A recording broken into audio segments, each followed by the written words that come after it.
Hey gamers, welcome back to the channel. Today in Marvel Mystic Mayhem, I want to talk about the latest updates. We're also going to take a run through the newest Alliance War game mode. Everybody's been pretty excited for that. But my question is this enough to keep people interested in the game? Because I feel that the interest in this game is starting to flail, especially taking a look at the revenue and downloads that this game brought in over the last month. We're going to talk about quite a bit here. I think it's going to be fun. Let's get into it.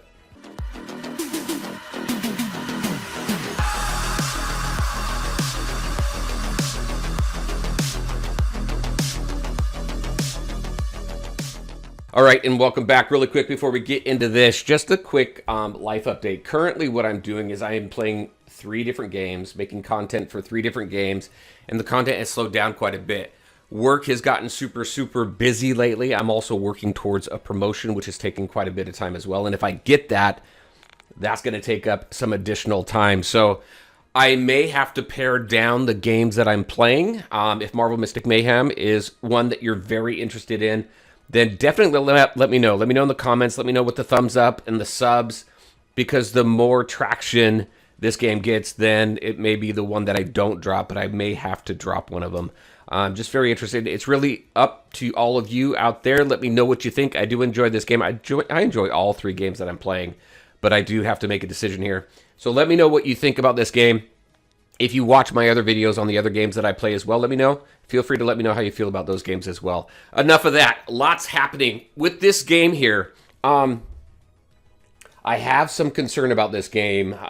There is a lot of this game that is fun. The challenge, though, is that once you get to the end game, you're level 70, there's really not much to do. Now, they brought a couple things into the game recently in an update. Let me go into here in the challenges here. So you've got the Calm Stream. That was that first one. It was called something different. You got Raging Rapid. Now this is the newest one. So you got a string of boss battles here, and then we have another one, Furious Fall, which is opening up here in 11 days. So you've got that. You've got a new story. If we go into Dreamscape here and we take a look at story, I haven't run through this just yet, but we've got one new story. The challenge is with what they've added to the game, you probably already cleared it in like the first day. And now obviously 11 days we'll get that new stream, but it's just, there's just not a lot there. When we go into Dreamscape, we take a look at Nightfall. So this is something interesting. I haven't touched Nightfall, I think in, I don't know, 4 or 5 days, and my percent here has not changed, which, I don't know, at least from my perspective, it makes me think that not as many people are playing this as they once were. So I haven't touched this, and I've remained at 4%. When we take a look at alliances, so they did add Alliance War, which I think is cool. If I can find my way to get over there. So Horror Hurricane. I will tell you though, I'm a little disappointed, only in the fact that, as innovative as this dev team has been, giving us just a little different variation in gameplay and the strategy involved in everything behind it, this seems kind of very vanilla. All right, so we've got these cyclones here. We're going to fight in these cyclones. I got a tip for you coming up too. So this will open up here, in about, next phase is in 16 hours. These are just phased cyclones, so you're going to go in there. You're going to do as much damage as you can. It seems like it's really based on how fast you can clear it, as far as the rankings go. So all of these will unlock, and then eventually the big guy here is going to unlock. But let me go into here. Something to keep in mind. So you only have a limited number of attempts, right? In here you can choose between normal and nightmare. I accidentally chose normal. I didn't know that I could choose between the two here. So I chose Nightmare on these 2 down here, but know that you can choose between these 2. And if you want max points, then you're going to want to do Nightmare on all 3 of these battles here. Once you're done, that's it. You're cleared. You can't do anything. You can't go back in to try and get a better score. You can't go back in to try and get a better time. There's no opportunity to really play and optimize your teams. It's like one shot and that's it. So, I don't know. Like I said, little disappointed. Standard boss mode, standard phased boss type mode for alliance battles and things like that, but I was hoping more for an alliance versus alliance, you know, something like that. But This is what we got. You can go in there and then just do your battles and then do your rankings. If we take a look at, let's see, where do we do our, where's our ranking? Rank rewards right here. So we get these. These are obviously very good. These allow you to max your skills. We get so many of these. I'm a little disappointed in the rewards as well. You can get these like all over the place. And I don't even use them that much, but I wish there was different rewards in here. Maybe summoning, maybe keys. I think as difficult as it is to get keys in this game, in order for you to summon, it would be nice to be able to get some keys in here. And also the gem rewards, I think, is pretty low. So I don't know. I think there's an opportunity to beef up the rewards in this game quite a bit in multiple areas, not just this. But these are the rewards. Also, another thing to keep in mind, you got support leaderboard. Support leaderboard, if you weren't familiar with this is really just going in and as you're battling, you use one of your alliance teammates' characters. Someone in their roster that they've put up, and then that's going to give support points. So that's how that works out. So I don't know. It's interesting. The challenge, though, again, in this game, I mean, energy is not even a major issue anymore. But the biggest issue in this game really is just the summoning. How difficult it is to get the keys. So, Loki came out. I didn't do a video on Loki. Honestly, I'm still checking him out.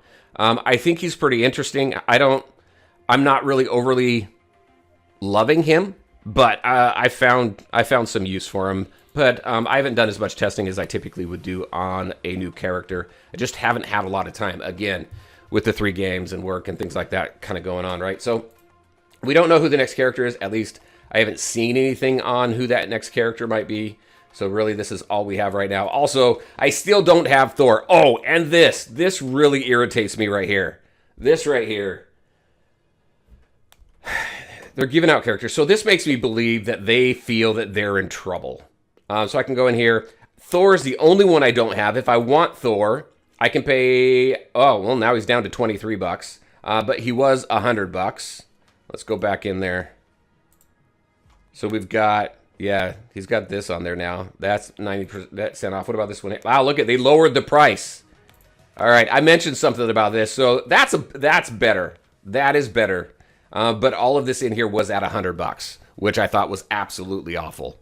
But let's see, what is this? Does this say, like, if you purchase one, the other Hero Direct purchase bundles, discounts, 77% off. Bundle ends. I don't know. I might actually do that and get him just so I can finish out my roster. He's the only one I don't have right now. So there you go, everybody. That's what we had in the latest update that came out for Marvel Mystic Mayhem. I don't know that it's enough for the game. Let's talk about really quick downloads and revenue. If you saw my video on DC Worlds Collide, I did actually show Marvel Mystic Mayhem's first full month of revenue and downloads. If you haven't seen it, I'll put a link up to it over here. But let's talk about it. But hey, check that out if you want to. Let's talk about the revenue. So downloads for this game for the first full month. So we do have the first full launch month of data for downloads and revenue. I get from Sensor Tower, and I've talked with devs.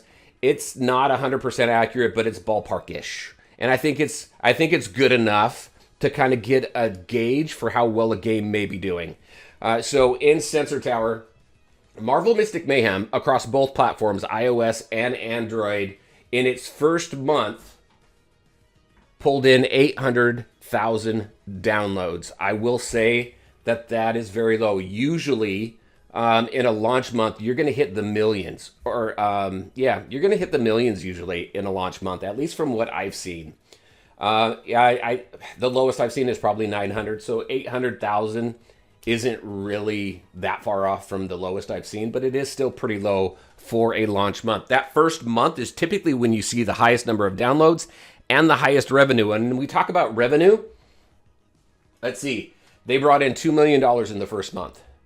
The same as what DC Worlds Collide brought in, but DC World Collide had more downloads. So this game had less downloads and more revenue.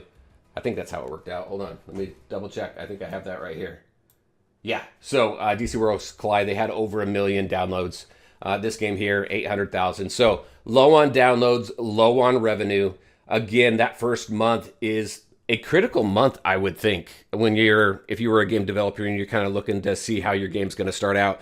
Typically what happens, you got that first month. Again, like I said, in that second month, you see it drop a little bit. That third month, probably drop a little bit more. And then you start seeing it kind of level out. And then you can kind of gauge what you would expect month over month. As long as the developer is continuing to put out meaningful updates, even connecting with the community, providing meaningful feedback on the feedback that the community is giving, making changes, things like that. So there's a lot that goes into it. New game modes, characters, not have overpriced packs in the stores and things like that. I think there's a lot that goes into that to kind of balance that out, because the game still has to make money. There's a lot that obviously goes into it, but I'm very curious. What do you think about the game so far, where it's going, the content that's in the game?